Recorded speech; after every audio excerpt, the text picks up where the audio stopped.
はい、こんにちは。前回に引き続き旧高野団メンバー考察やっていきたいと思います。今回はリッケルトです。それでは行ってみましょう。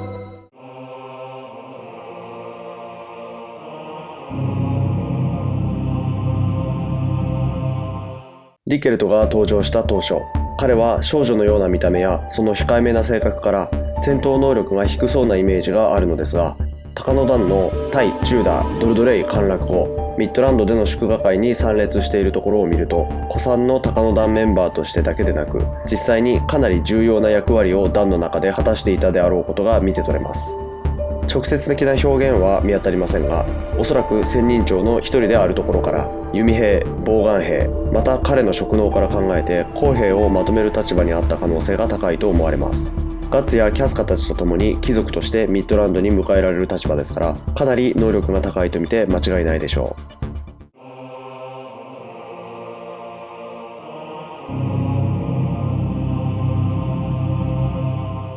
まずはリッケルトがあの運命的な職の前後どうしていたのかについて振り返ります。キャスカ、ガッツ、ジュドー、ピピンがグリフィス奪還のために再生の塔に潜入するとき、リッケルトはミッドランドの襲撃によって腕に怪我をしていたため、グリフィス奪還のためのチームに入ることができませんでした。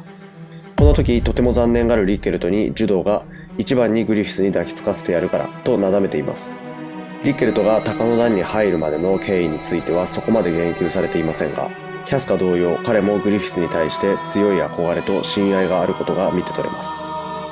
グリフィス奪還に成功した頃から職に近づいていくにつれて、別動隊だったリッケルトを含めた高野団のメンバーにも閣僚の存在が忍び寄ってきます。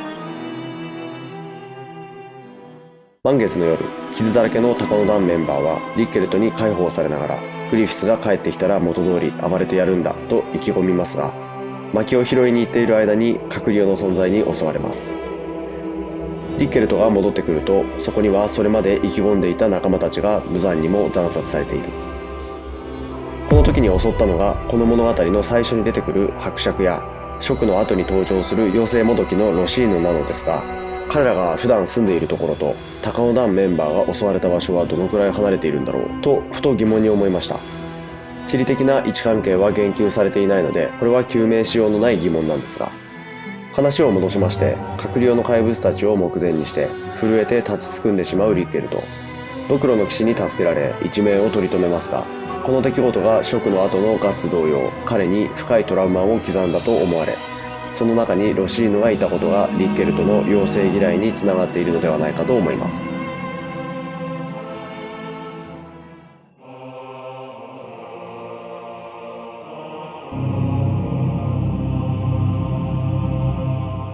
ガッツがリッケルトを評してこいつらしい健やかな強さと表現していますが、職の後のリッケルトの行動には簡単に値するものがあります。そもそもの自分の能力を生かし、護道の弟子となって堅実に自分に与えられた現実を生き、リッケルトにとっては理由もわからないまま崩壊してしまった高野団のメンバーを悼むその姿には、描写としては地味ながらも彼の人間性に感動を覚えずにはいられません。トラウマの深さこそ違うものの、キャスカという守るべきものから離れ、恐怖を憎しみと攻撃性によって塗りつぶすしかなかったガッツが2年の時を経てリッケルトに会った時、その堅実さと守るべきもののそばに寄り添いながら現実に向き合う姿に、ある種の羨望を覚えたであろうことも大いに納得できるところではないかと思います。恐怖を憎悪によって破壊しようともがくガッツと、新たな自分の人生を生きることによって乗り越えていこうとするリッケルト。それぞれのトラウマへの向き合い方の対比が顕著に現れているシーンが剣の丘です。リッケルトが高野団への弔いとともに自分の職能を伸ばそうと家事仕事に打ち込んだ結果が剣の丘というシチュエーションを作り上げ、そこでガッツはグリフィスへの憎しみに執念を燃やし、間に入ったゾットと死闘を繰り広げる。高野団を生贄に捧げ自分の夢を選んだグリフィスをガッツは憎むべきであり、剣の丘に現れたグリフィスに切りかかるわけですが、その前にグリフィスが受肉した際にはその光景に憎しみを忘れてしまっていました。そしてそんな自分が許せないと語っています。職を経験し生き延びたガッツにとって憎しみでトラウマを塗りつぶすことは生存戦略とも言えますし、失ってしまった戦友たちへの義務感とも言えます。現場にいながら生き延びたガッツと幸運にも現場にいなかったリッケルとのその後の行動の差を的確に描いているところが、この物語の奥深さをさらに浮き彫りにしてくれてますよね。そして旅芸人の一座の占いのばあさんが語っているように、リッケルトがそのような境遇になったのも彼の人間性を含めて因果の中の重要な役割なのでしょう。ちなみにこの一座はパックが所属していたことから、ジュドーがかつて妖精の粉をもらった一座と同じではないかと考えられます。食の直前にリッケルトが偶然この一座に世話になり、そこでもらった妖精の粉が食で大怪我をしたガッツの傷を癒すことになり、その後パックがガッツの旅の道連れになっていくという一連の流れ。ここについても後々深く掘っていけるんじゃないかと考えています。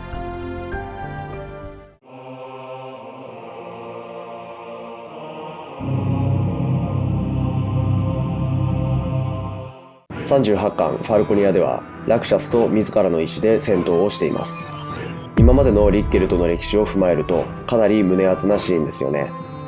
一度閣僚の存在に仲間を殺された現場に遭遇した経験から、パックにですら恐怖するほどだった彼は彼らしい強さで成長を重ね、トラウマを埋め込んだ閣僚の存在の中でもかなり上位クラスに戦闘能力の高いであろうラクシャスに挑みかかる。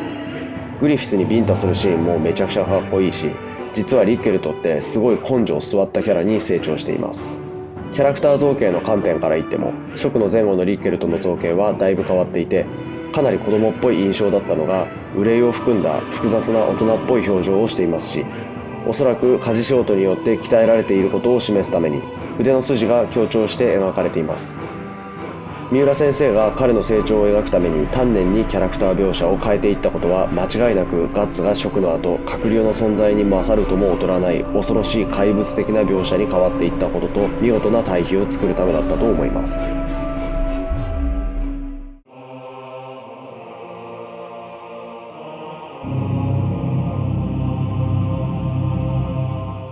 ダイバとシラットを伴ってバーキラカの隠れ里に向かっているところで彼のストーリーについてはストップしているんですが、この辺りすごくワクワクしますよね。リッケルトの職能がダイバの魔術やバーキラカの格闘術とどのように関わっていくのかとても楽しみです。何しろ彼ロケットランチャー発明してますからね。後半になってどんどん発明家としての才能を発揮していて、ベルセルク世界の科学技術をかなりのスピードで発展させています。これが魔術とかと連帯したらグリフィス側近の武将の一人とか普通に渡り合ってしまいそうですよね。ダイバやシラットがいる時点でかなりの戦力になっていると思うので、コメント欄で書いてくれている方も多くいらっしゃいましたが、ガッツたちのパーティーと同じように今後グリフィス率いる新生高尾団に対抗する有力な集団を構成していくだろうと予想しています。その一翼をリッケルトが担っているというのがむちゃくちゃ熱いですね。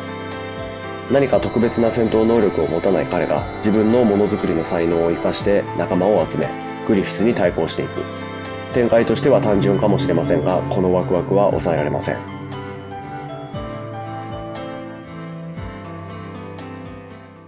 ということで今回はリッケルトを考察していきました。物語の最初の方ではそこまで重要なキャラクター感のなかった彼が徐々に存在感を増していく展開に読み返すたびに興奮してしまいます。いや、彼の今後もぜひ見せていただきたい。チャンネル登録、高評価、コメントなどよろしくお願いします。それではご視聴ありがとうございました。